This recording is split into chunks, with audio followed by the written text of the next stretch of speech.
Welcome to the video lecture of UPH 004 Applied Physics course. This is the second lecture of this series. Here we are going to discuss about the interference, and that is related to parallel and wedge-shaped thin film. In this part of the lecture, what we'll do is discuss a very important principle called Stokes principle, or sometimes Stokes law, or sometimes Stokes relationships. Here the relationship that we get becomes very important to understand the formation of interference pattern in parallel thin film or wedge-shaped thin films. So what is the Stokes principle? According to this principle, in the absence of any absorption, a light ray that is reflected or refracted will retrace its original path if its direction is reversed. So that's the principle. We start with this principle and let's see what kind of relationship or conditions that we get. To understand this, let us look at this figure. Let's say there is a light that is coming from a medium and it faces an interface with another medium here, and then some part of it gets refracted along this direction, and then some part of it gets reflected along this direction. So here on the top of this interface there is one medium and it has a refractive index N1, and at the bottom it has another medium which has a refractive index N2, where A is the amplitude of the incident light, and R1 and T1 are the coefficient of reflection and coefficient of refraction respectively. What is a reflection coefficient? A reflection coefficient determines how much of the incident ray would get reflected. So in this case, A is the incident amplitude. So A into R1 gets reflected, and A into T1, T1 being the coefficient of reflection, A into T1 amount of light gets transmitted or refracted. Now what this Stokes principle says is, as the light comes from the medium on the top and then gets divided into two parts, reflected and refracted part, if this reflected light and the refracted light is made to reverse its path, then the whole amount of light would reverse its path exactly and give back the light which was incident. Only if there is no absorption in the medium. While it is traveling through the medium, there is no absorption at the interface in the medium, then only the complete reversal of the light is possible. So to understand this, the consequence of this principle, let us look at these two situations in a bit detail. So let us draw this part of the figure. There is an interface. On the top there is one medium with refractive index N1, and there is another medium with refractive index N2. Let's say this is the top, it's air, on the bottom it's glass, something like this. And there is an incident wave, and this incident wave has an amplitude A, and one part of it gets reflected and one part of it gets refracted. Now A being the incident amplitude, the amount of light that gets reflected is A into R1. An amount of light that gets refracted is A into T1. So in the next case, what it says is,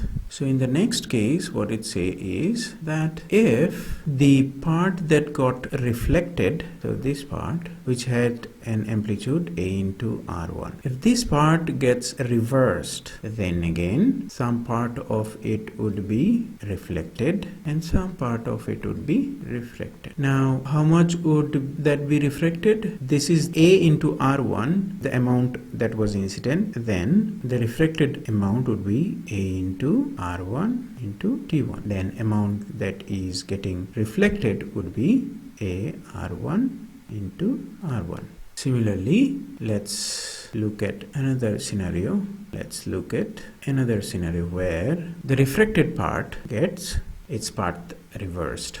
So what would happen? Some part of it would get reflected, how much it would reflect? It would reflect AT1 and AT1R2, and some part of it would get transmitted or refracted. How much would that be? That would be AT1 into T. So again, just to be careful, what is A? A is original incident amplitude. R1, coefficient of reflection when going from medium N1 to N1. T1 is the coefficient of transmission or refraction while going from N1 to N2, the other medium. Similarly, R2 is coefficient of reflection when going from N2 to N2, and T2 is coefficient of transmission or refraction while going from N2 to N1. So this is our scenario A, this is scenario B, and this is scenario C. Now to have a complete reversal, then we have to combine the scenario B and C. What do you get when you combine scenario B and C? You get this figure, this part B figure, right? So for the complete reversal, of the light, we should have this scenario here. Now in the original case, we had A was the incident light. So for the complete reversal, if this AR1 and AT1 is to reverse its path, then again we should get the amplitude that would travel in this direction, in the original incident direction, be A. So that means here this amplitude AR1 square and AT1 T2 must be is equal to A. That's what we get here. For the complete reversal, you should get AR1 square plus AT1 T2 must be is equal to A. Whatever was incident after reversal must be equal to whatever was traveling in the opposite direction, in the reverse direction. Then we should get another condition where in the original case here, so there was no light that was traveling in this direction. So that means whatever he is traveling here must be is equal to 0 for a complete reversal. Originally there was no light traveling here, so after reversal also there should not be any light. So the condition that we should get is A T1 R2 plus A R1 T1 is equal to 0. Now from this relationship we would get T1 T2 is equal to 1 minus R1 square. Also, we should know that R1 square plus T1 square must be equal to 1, or R2 square plus T2 square must be equal to 1. This is something like conservation. Without loss, whatever gets transmitted and whatever get reflected, their amplitude square must be equal to 1. These are like probabilities. How much got reflected and how much got transmitted, the probability must be equal to 1, and in the other case too. In this first case, the rays are coming from the medium N1 to medium N2. In the second case, the rays are coming from the medium N2 to the medium N1. So if we use this relationship here, then 1 minus R1 square is equal to T1 square, and that implies that T1 must be equal to T2. So that's one relationship. And then another relationship that we can get from here is, so T1, this T1 gets cancelled out and A also gets cancelled out. So you get R2 is equal to minus R1. So these are the two relationships that you get if you follow the Stokes principle. So these two relationships are called Stokes relations. Now, what are these?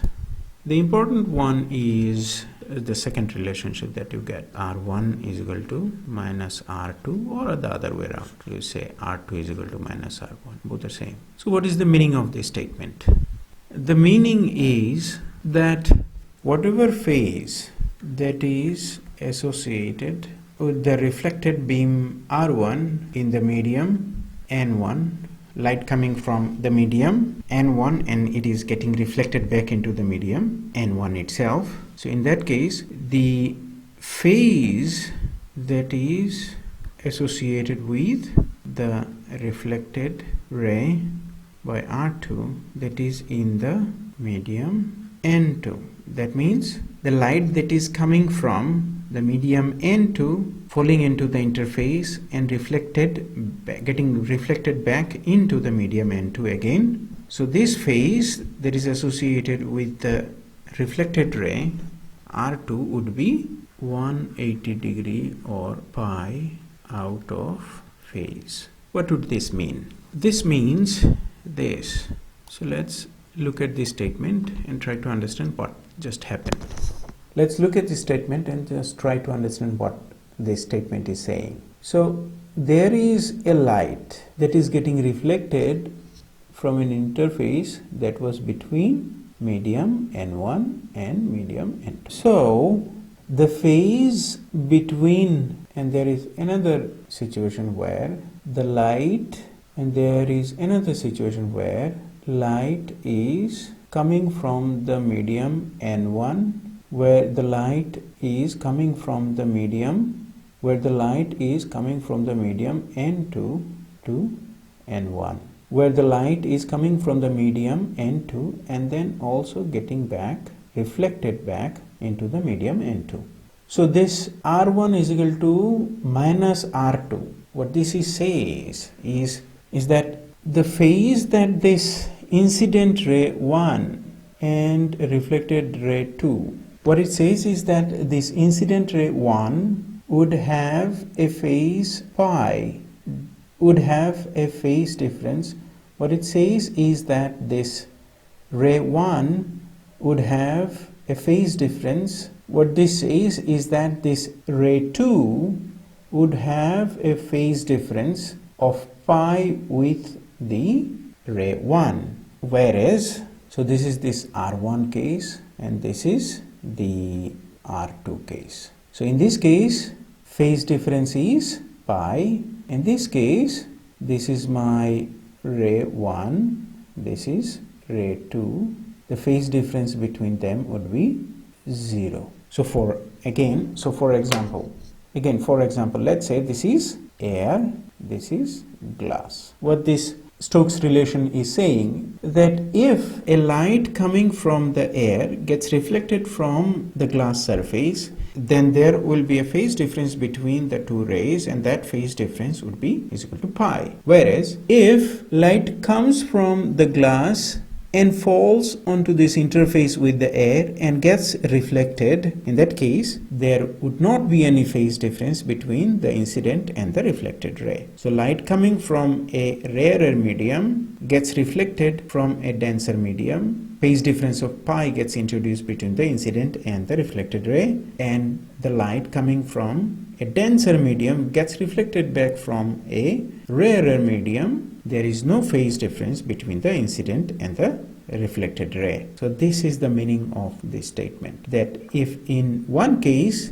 phase difference is 0, then in another case there will be phase difference of pi. Also, analogously, you can understand this situation from here. It's like if you have the incident wave coming from a rarer medium and falling on the interface with a denser medium, then the reflected ray would have a phase difference of pi. So here the phase was here, then the reflected ray, the phase becomes here, 180 degree out of phase. Now analogously, you can think the situation that is similar to a wave that forms on a string and the one end of the string is attached. Now to understand this, let us look at this simulation where we have a string. What I will do is I will give a pulse here, and this pulse would travel along this direction and the other end of the string is attached to this clamp, and then let's see what happens. I am giving a pulse on one end.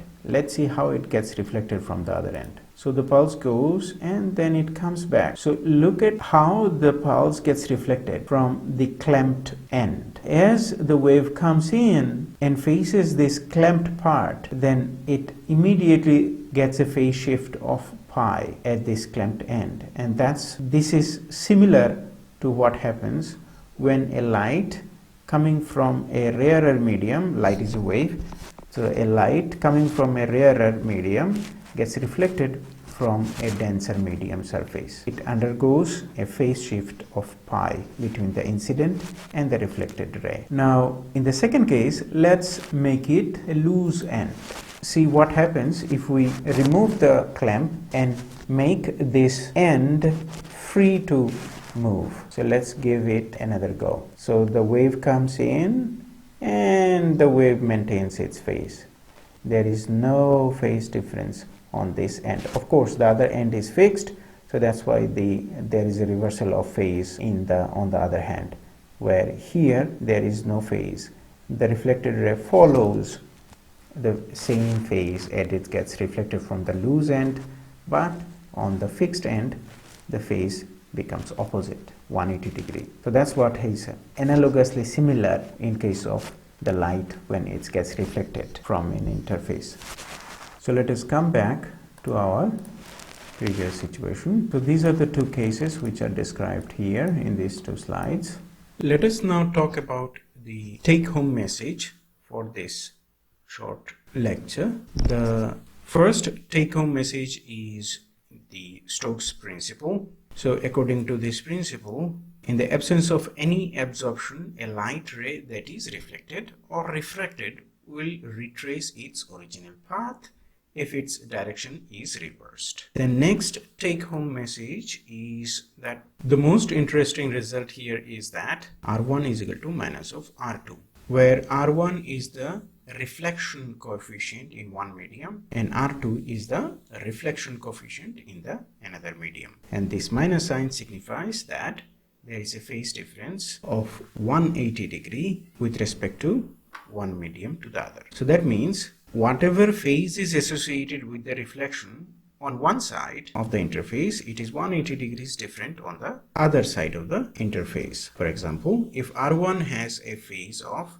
0, R2 has a phase of 180 degrees or pi. So in a pictorial sense, this is one medium on the top, which is air, let's say, and this is another medium, which is glass at the bottom, let's say. Then if a phase of pi is introduced between the two rays 1 and 2 after the reflection in the medium air, then in the medium glass 0 phase difference is introduced. That means no phase difference is there between the ray 1 and ray 2 due to the reflection in that medium. So these are the take-home message that you should remember after this lecture. So this ends our discussion with the Stokes relations or Stokes principle related to the optics.